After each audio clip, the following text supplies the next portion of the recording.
The haze has returned, and meteorologist John Hickey has returned to the backyard. Yeah, we're rightfully where we belong, back out here. Unfortunately, on a bad air quality day, another day spent in this smoky haze. And as I was mentioning just before the break, I think we're going to have another day of it tomorrow. Kind of surprised we don't have another air quality alert issued for tomorrow. Wouldn't be surprised if one does, because I think this haze is going to linger maybe a little bit longer than we expected it to. I want to show you a hazy view, this one from Williamsport. I will say this, while what's causing this is a mess, it will make for a beautiful sunset this evening. So get the cameras ready. That's what it looks like now, but it will turn a very vibrant reddish orange a little closer to sunset, which is a little before 8:40. These days. It's 76, your temperature now, dew point up there at 66, so it is still on the muggy side. Our air quality index out in central Pennsylvania, it's in that unhealthy for sensitive groups, meaning that for healthy individuals it's okay, but for those who really have some chronic illness with the lungs and breathing, it's a little bit of a rougher day for you folks, and the same goes for us here in eastern Pennsylvania too. It's actually almost pushing that unhealthy for all group here, unfortunately. So those with the chronic illnesses, those most sensitive, the elderly, the very young, you got to take it a little extra easy. You'll be taking it probably easy again tomorrow. By Thursday, I think we'll see a lot more improvement. So we're tracking the smoke for you. This is Smoke Tracker. You can see things kind of lingering here into early tomorrow morning. That's 1 o'clock in the morning, and this is 9 o'clock tomorrow morning. And then even into the afternoon, there's still going to be some low-level smoke lingering around. A lot better out in central Pennsylvania, but here in the east, better than what it is now, but still not great. And again, I think by Thursday, finally, this is going to be pushing out of here. But boy, it is really slow going when this stuff gets in here. Temperatures are generally in the 70s, so it's cooler tonight than it was last night. Some of you still around 80, but many of you last night at this time were still in the lower half of the 80s.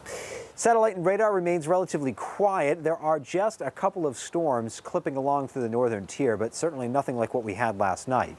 Here's a wider angle view, a lot more storminess going through the southern tier of New York State, but again, for us, things are relatively quiet. I will point this out, though, future clouds and radar, and this was money last night. Remember we showed you this last night throughout the afternoon shows, and it was showing this big storm coming up through the valley cities around 10, 11 o'clock. It's exactly what played out. So if this model is going to be that accurate, and it very well may be, we may catch a couple of storms clipping along through northern Lackawanna County around 10 or 11 o'clock. I think after that we'll all go quiet for the rest of the night. So can't rule out a late evening, late night storm, otherwise fairly quiet. Temperatures are in the 60s tonight.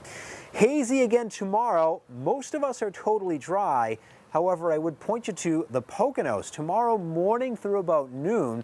A lot of our weather guidance is saying hold the phones on that sterling day. We may find some storminess down through the Poconos, down through the cold region too, through about noon tomorrow. And then after that, it will clear out. But notice the rest of us are plenty quiet throughout the day. So Pocono friends tomorrow, morning through about noontime, through about lunch, you have a chance for a storm. The rest of us look dry tomorrow. A little bit misleading when you look at the three-day forecast, because we have some storms coming through Thursday night into early Friday morning. I think we're going to have to watch these ones too. Could be some real drenchers. So Thursday is fine. Get out, do your thing. Thursday night, our next little impulse comes through, and this one could have a bit of bite to it. Could have some storminess with that. Some drenching downpours into early Friday morning, and a level 2 out of 4 risk that they could produce some flash flooding. So got to stay weather aware late Thursday night into Friday morning. Also, quickly, the race weekend at the Tricky Triangle. NASCAR is back. ARCA races on Friday. Maybe some storms, but I think it probably just impacts qualifying races. I think the actual ARCA race would be okay. Xfinity Series race on Saturday, I think you're good. And then the big race Sunday, I think you're in good shape too, just some partial sunshine. That's a look at the next 7 days. So it's sun and clouds tomorrow. Outside of the Poconos, we have that storm chance in the morning, mid-80s. Next best bet for storms Thursday night into Friday. Right now, I like the looks of the weekend. And yeah, big weekend up at the Pocono Raceway there, Scott, as they get ready for NASCAR to roll and rumble into town. I think the races should be okay this weekend. Of course, a lot of people up there too. So that's good news that we've got a good forecast for them. We'll be talking a lot about that this week, I am sure. You bet. Thank you very much, John.